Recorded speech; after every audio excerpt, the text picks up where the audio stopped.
A couple weeks ago on this channel, I did a video talking about ways to reduce our dependence on the grocery store.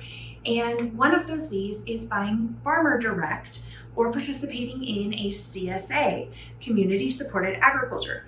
And today was unique in that I actually had several pickups in one day. They don't typically overlap the way that it did today, but once a month.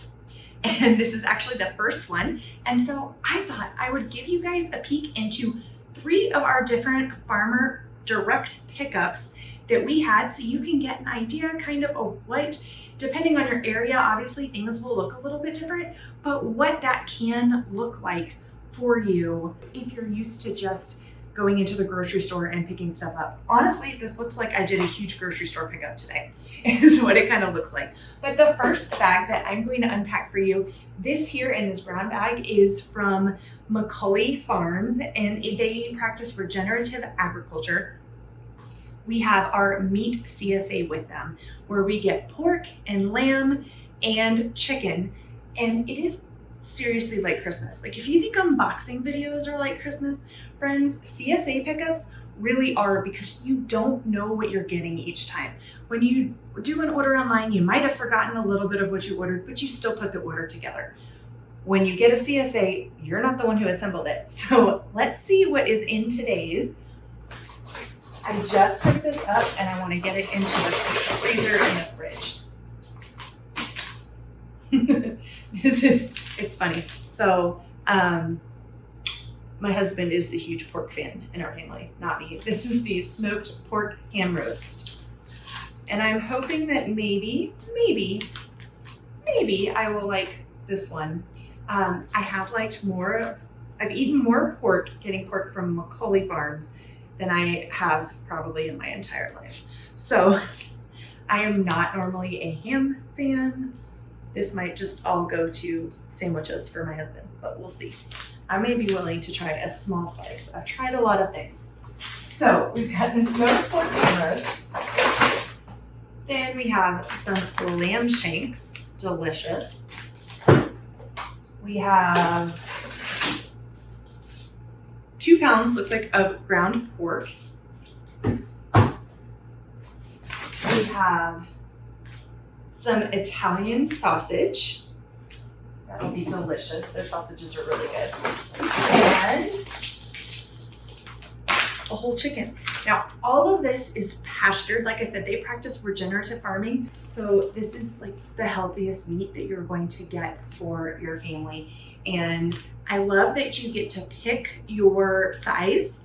And like, I think I mentioned this on my last video, but this particular CSA kind of gets you all of the different cuts of the animal. I mean, obviously you're getting whole chickens, but as far as the lamb and the pork go, you're getting different cuts and different pieces over the course of a year, and it is spread out so that you don't have to have the freezer space yourself. However, if you have lots of freezer space, buying an animal like a whole pig or a quarter of a cow or something like that is really, really helpful to cut your budget down even further. But I'm really excited about this. I'm gonna get this in the fridge and then we'll come back and show you the next one. Okay, so now that the meat is in the freezer, the next thing that needs to actually get refrigerated is our milk. Oops, apparently it shifted a little bit in back. So we get raw milk from a local dairy here. This is from Johnson's Acres. We are signed up for 1 share, which gets us a gallon a week. And that's included with the boarding fee that we pay for our cow share. And that gets us raw milk. Every state is different. I will link below if you are looking for raw milk in your area where you can find that. If you're wondering why on earth we get raw milk, it's because when milk is raw, it still has all of its enzymes and probiotics in it. So it's super, super beneficial for your body. Also, none of the fat has been denatured at all. So especially because this is non-homogenized. Now, I did carry it up the stairs. I was gonna see if you could see, but it's kind of shaken. I was gonna show you how much cream is on top of these. Normally, You'll get the cream that rises to the top because this is non-homogenized. It's literally, they milk the cows. This is dated the 20th. Today is the 22nd when I'm filming this, which means it was milked the day before yesterday. And he just pulls off a little bit of the cream and the rest of it stays in here. But I can't show you exactly. It's usually about this much cream. So it's delicious. I had not had milk for the longest time. I went dairy-free. I thought I needed to be dairy-free in order to be healthy, to reduce inflammation, all sorts of things. You know, there's so much stuff that's floating out there on opinions, but if you've been around this channel for any amount of time, you know that whenever there's a health controversy, I'm going back to scripture because I believe that God has given us all the principles that we need, and if he has an answer, I'm going with his way. He designed our bodies, he designed the cows, he's gonna know. And over you see the land filling with milk and honey. You see milk as a part of the culture. It was very common. It is definitely on the clean foods list that the Lord gave to his people. So say what you want about milk. Yes, we're the only species that drinks milk as adults. We're also the only species that drives cars and builds skyscrapers. So there's that. All right, I got the milk in the fridge, but I also wanted to jump in here and say so I had given up dairy for a while and my energy level was down really low and I was doing a lot of almond milk and oat milk, you know, all the things that you hear in health circles to do. But my gut was still not healed and my energy was so low.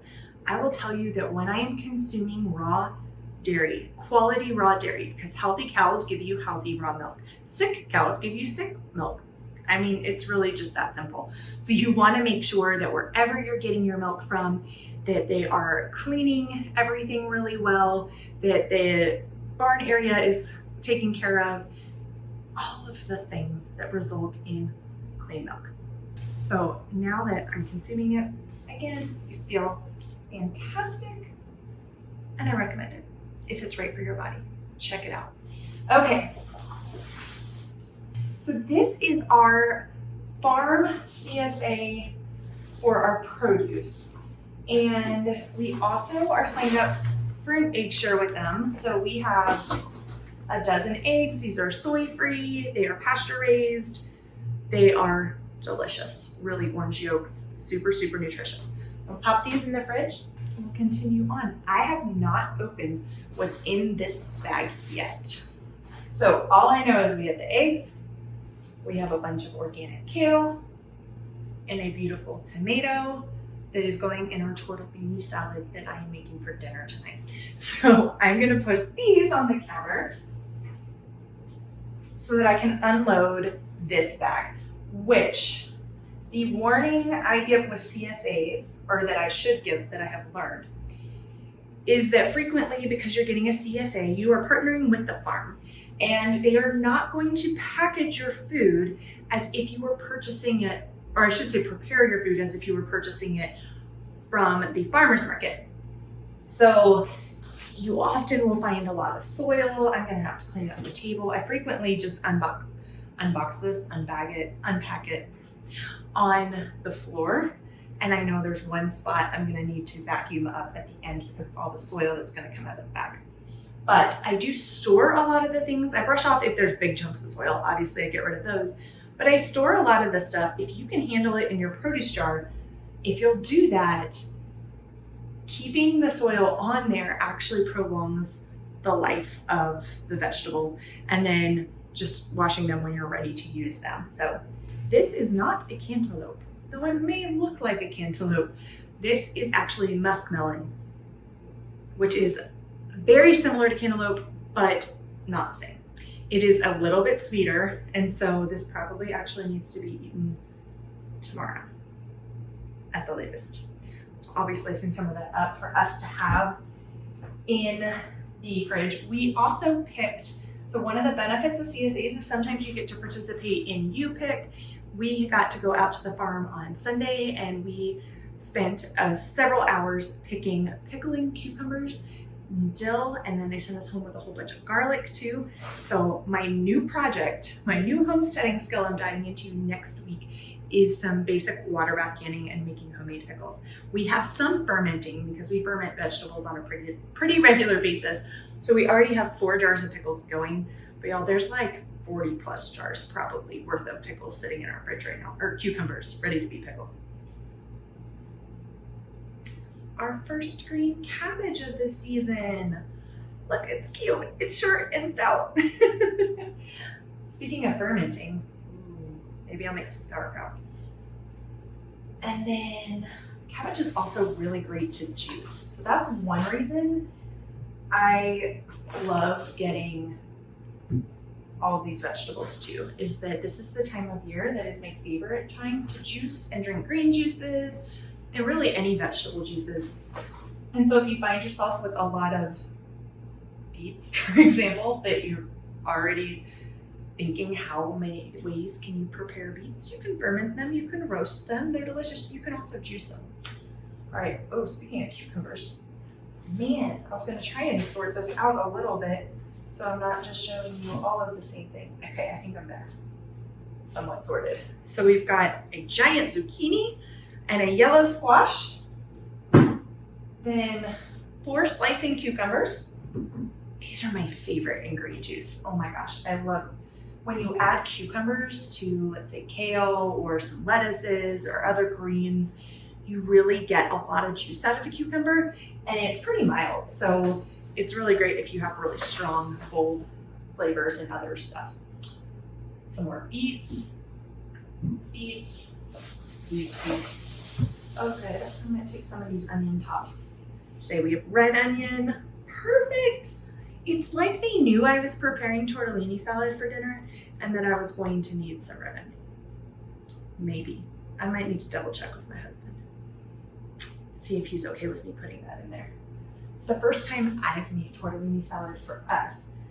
It's a dish that my parents made a lot with us growing up, and it's just cheese tortellini as a base, and then some cucumbers and tomatoes and green onion, red onion.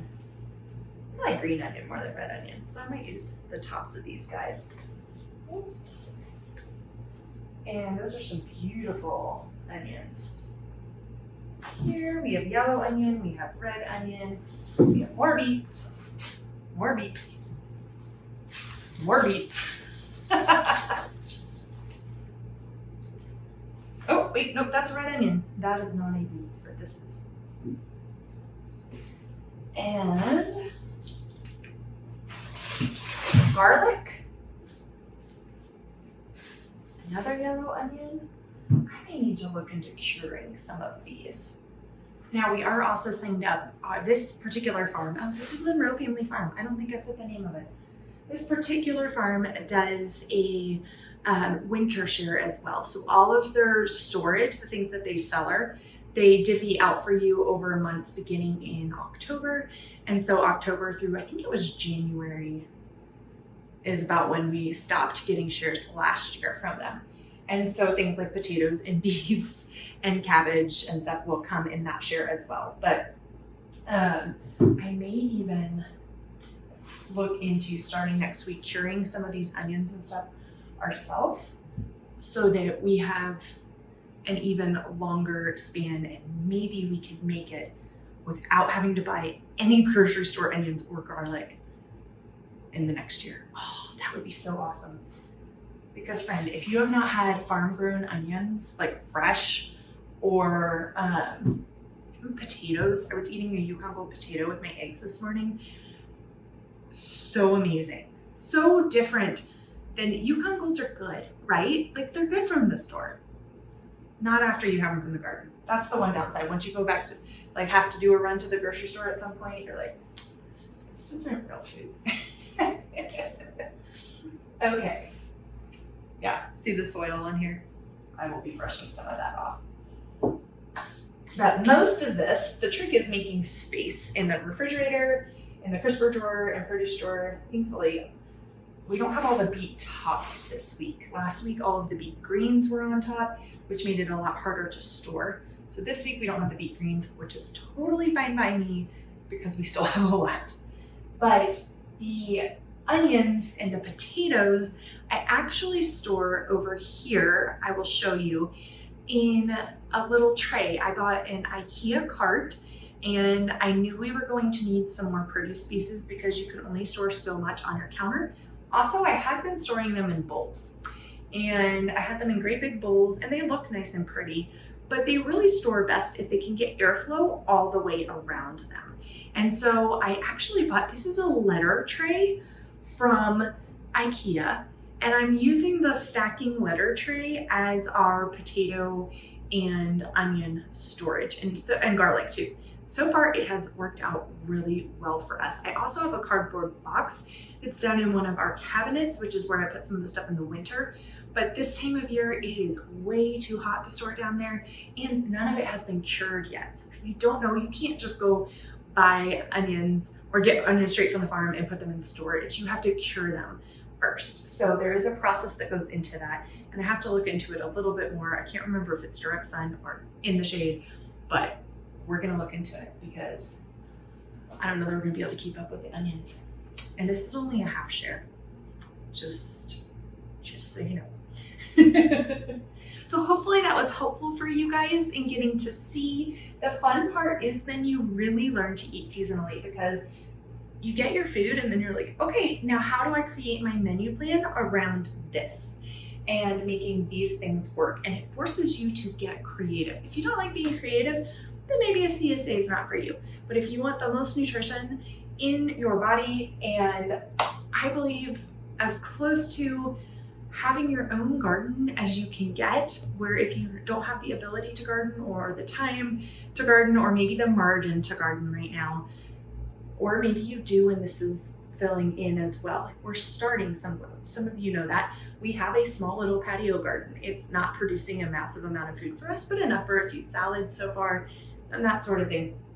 So this is fantastic in order to eliminate that middleman of the grocery store, to eliminate the travel time of things just sitting for a long time and being picked too early before you can eat them. These are picked yesterday. Everything that comes on our Thursday pickups is picked on Wednesday. So it's hard to beat that. Our pickling cucumbers we picked Sunday and had 4 jars fermenting within hours of them coming right off of the vine. Again, it's hard to beat that. The dill that went in there too had just been pulled out of the ground. So you get the taste and flavor bonus as well as the cost bonus. I did the math on this, and I will see if I can find it and track it down to be able to share with you, because the price per pound of what they estimated we would get this year was, you can't buy conventional produce for that cheap. And so to be getting all organic produce for less than you could buy conventional at the store in better quality, I mean, hopefully I've convinced you to go check out a CSA. Check out Local Harvest if you don't know where to get a CSA near you. Not an affiliate or anything. In fact, I don't think they sell anything. They're just a search site. So check them out, and until next time, take care, friends. Cheers.